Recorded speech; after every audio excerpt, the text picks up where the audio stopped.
I almost wasn't going to make this video.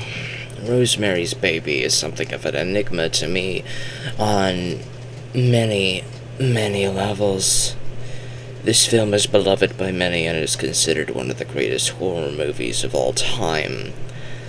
It's based off a novel I haven't really read, but I know about it.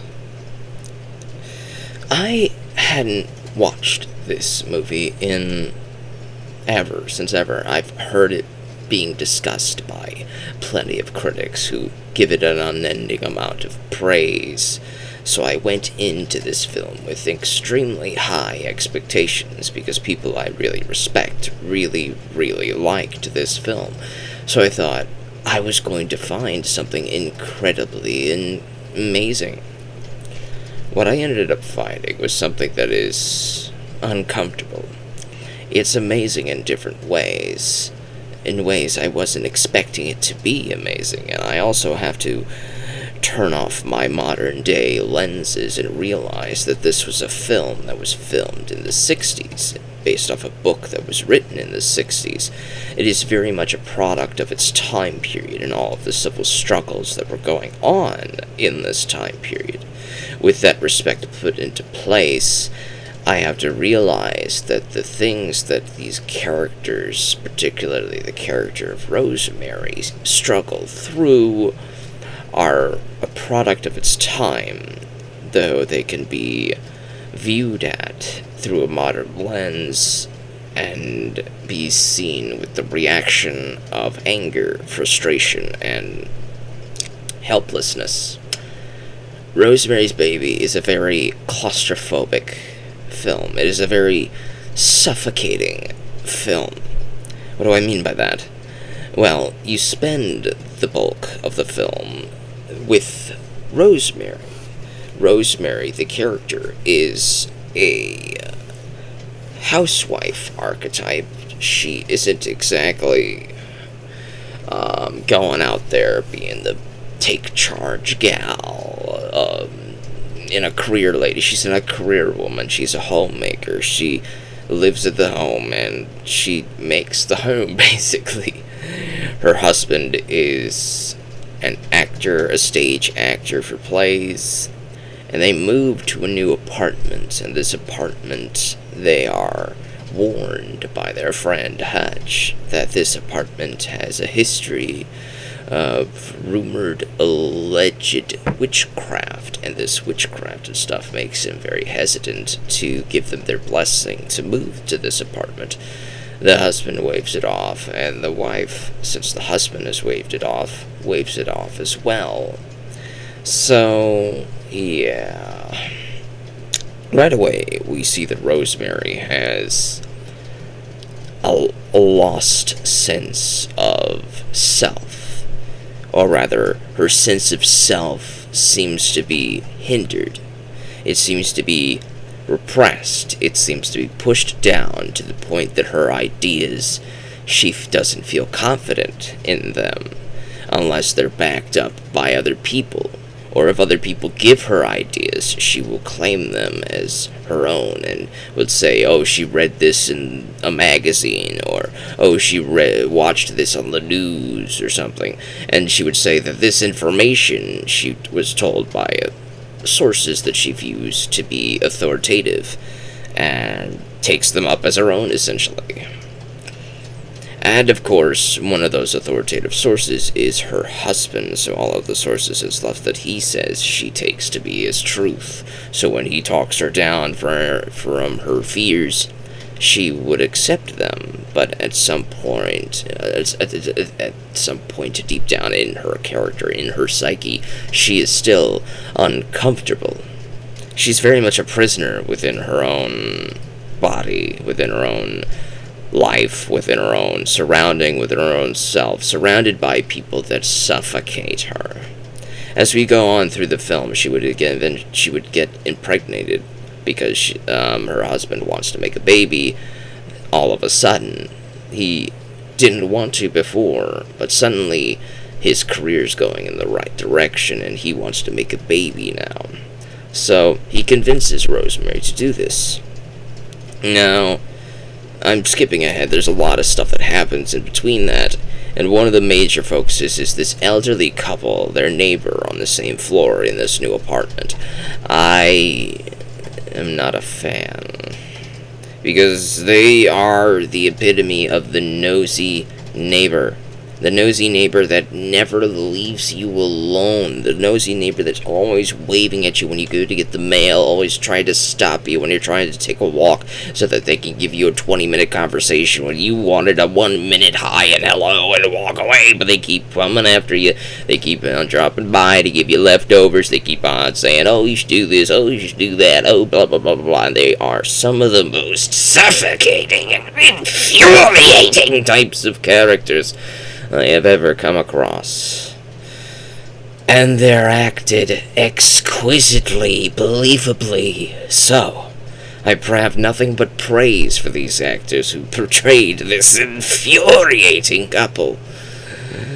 But they're still infuriating and incredibly uncomfortable to watch because I just didn't like them. In fact, most of the characters in this film, from the husband to the doctors to the friends of the husband to the friends of the neighbors, everybody is so unlikable. Believably so.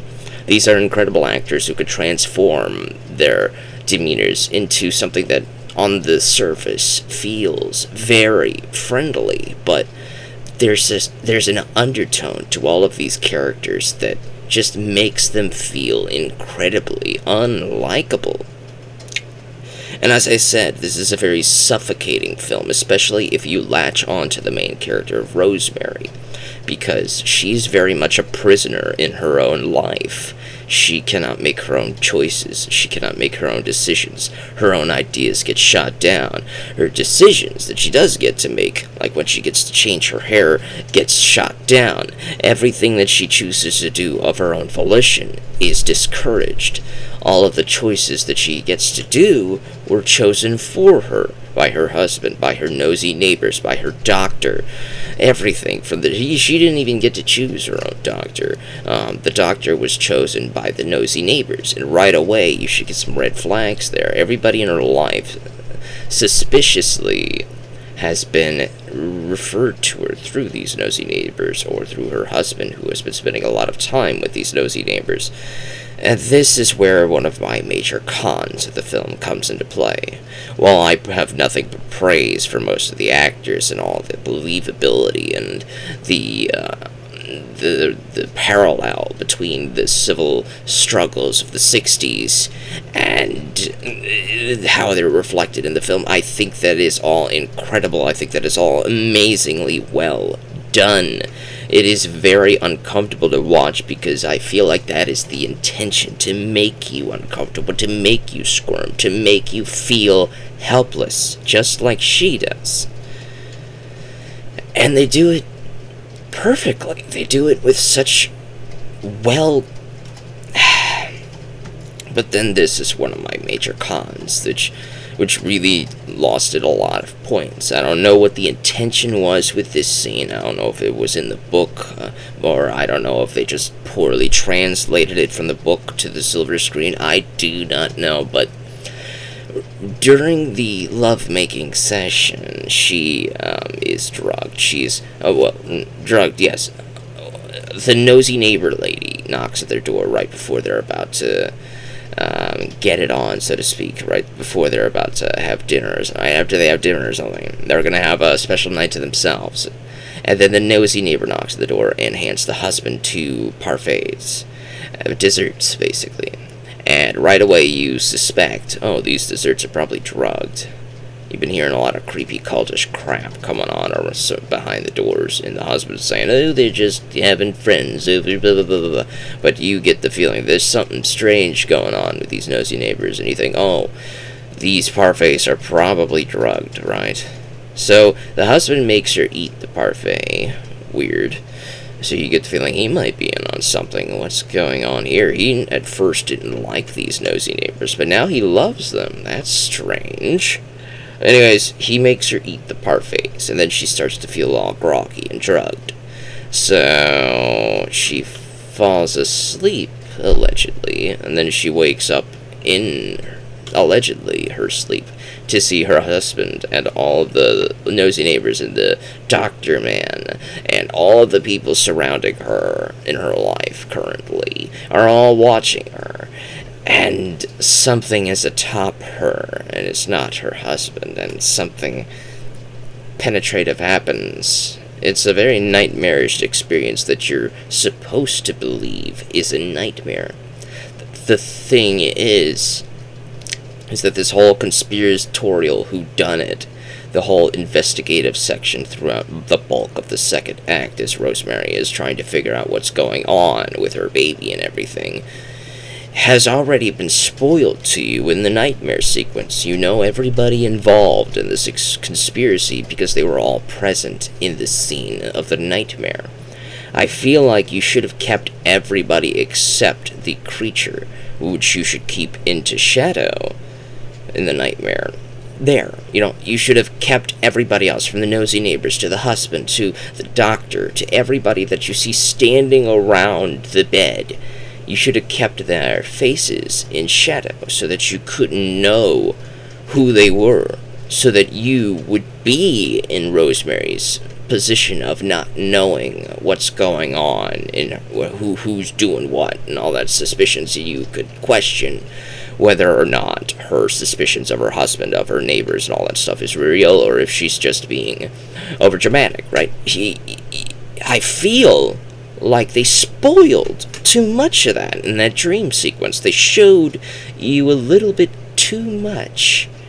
And because they showed all of it too early, you're just sitting there waiting for her to get on with it, waiting for her to figure out that her husband's in on some sort of conspiracy with the nosy neighbors, and that the doctor's also in on the conspiracy, and you're waiting for her to figure it out because you've already seen it in the nightmare sequence. You're told that it was just a nightmare, that she's just having a weird dream, but then we know it's kind of not. We know it's not. Because have you ever heard of the phrase shooting your wad too early? It's a very crass phrase, but it's very apt in this position. I feel like it shot its load a little bit too early. They showed you too much too soon. That nightmare should have kept everything obscure, should have kept everything shaded in the dark and blurry, that you would not be able to know who all these people were. So that when she learns of the conspiracy, you're learning it at the same time. But then again, I feel like maybe that was intentional. That's part of why I I was sad on this movie for a while. I was thinking about it. There's another train of thought that maybe that scene was intentional. That maybe they showed you all of that early so that you could know everything, and then you would feel helpless because you feel like you would feel for the Rosemary character. You'd want her to get out of this nightmarish little prison that she's in, and you want her to realize what's going on, but you are helpless, much like she is helpless in her surroundings to do anything, to get out of her life situation. Now, this is the height of the 60s. I'm not too sure how easily a divorce can happen. I'm not too sure how easily she could just leave her life and go somewhere else in the 60s. It might be possible, but she never thinks to do that, because, she's very naive. She believes everything everybody tells her very easily, frustratingly easily, to the point that you get aggravated with her character, Rosemary, throughout the film, throughout her journey. You want her to get a better life. You want her to figure out all this conspiracy that's going on with her and her baby. You want her to take charge, but she never does. She never takes charge of her life. She never takes charge of her baby. She never takes charge of anything. Eventually, in the end, she just accepts her place. She just accepts it in the end. It's very uncomfortable. It's very suffocating. It's very claustrophobic, and it's very, very eye-opening to the struggles of the 60s in that time period. And you get very angry at the people in her life, justifiably so. Everybody except for the character of Hutch, who honestly is a nice guy, so of course something terrible happens. But everybody else is terrible. They're horrible to her, except for her friends. When she has a dinner party, that's one of the few decisions of her that she decides to make. Her husband shoots it down, of course, but she goes through with it anyway. She calls her friends over, and her friends are the nice people. They're trying to tell her, go find a different doctor. This doctor's clearly not having your best interests at heart, blah, blah, blah, blah, blah. And her friends genuinely feel like they care about her. And you feel like maybe her life's going to turn around now, but no. Her husband poo-poos their ideas, and she eventually goes into the whodunit investigative phase, where she figures out that there's some sort of conspiracy going on with the nosy neighbor. But it takes her a long time to realize her husband was in on it, which I guess, but it's like, you saw him in the nightmare sequence. You should have been suspicious from the start. You see what I mean by showing too much too early? I was suspecting him the whole movie, and I was waiting for her to get on with it. So you're spending an hour just frustrated, helpless and frustrated, waiting for her to figure out what's going on, because you've already figured it out thanks to the nightmare sequence.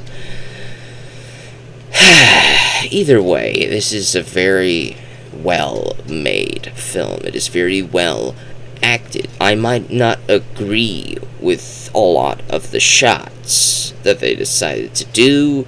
I might not have agreed with the nightmare sequence and how much they showed. I feel like they should have been more ambiguous with that scene. I feel like that would have enhanced the experience, the whole suspicion and intrigue of the film. I feel like it would have enhanced it if they didn't show you everybody involved in the conspiracy right away. But maybe I'm just not seeing it with the intent lens of the director and their decisions. I might not be seeing it from their point of view. So I'm always open to that interpretation. I would love to hear their personal point of view if I could find it somewhere. But from my point of view, I feel like it's showing too much. They should have kept all of that in the shadows so that you didn't know for sure if her husband was in on it. So that you didn't know for sure if the nosy neighbors and the doctor were in on it. Because showing all of that too early, it's just spoiled the whole film for me. I was just sitting there aggravated, waiting for her to figure it out, and she just didn't figure it out. Anyways, this is Rosemary's Baby.